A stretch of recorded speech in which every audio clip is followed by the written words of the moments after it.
मी स्थानिक नेत्यांवर टीका करत नाही असं बालाजी कल्याणकर म्हणाले। नांदेडमधील श्रेयवादावरून नाव न घेता बालाजी कल्याणकर यांनी अशोक चव्हाण यांच्यावरती टीका केली आहे।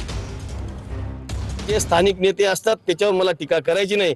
कोणीही माझ्यावर टीका किती करू द्या, जनता माझ्या सोबत आहे। महाराष्ट्र राज्याचे उपमुख्यमंत्री एकनाथभाई शिंदे साहेब माझ्या सोबत आहे। म्हणजे असे प्रोजेक्ट त्यांनीच केले, मी काहीच केलं नाही। मी फक्त आमदार राहिलो, त्याला सगळं श्रेय द्या, दवाखान्याचं श्रेय द्या, कृषी महाविद्यालयाचं द्या, हे रस्त्याचं श्रेय द्या। मी काही केलं नाही, मी जनतेची फक्त नुसती पाया पडत राहिलो।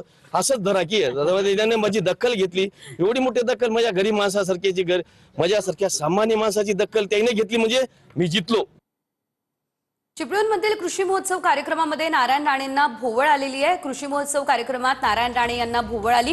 कार्यक्रमाला नारायण राणेंची पत्नी नीलम राणे या देखील उपस्थित होत्या। आता मी ठीक आहे अशी प्रतिक्रिया नारायण राणे यांनी दिली आहे।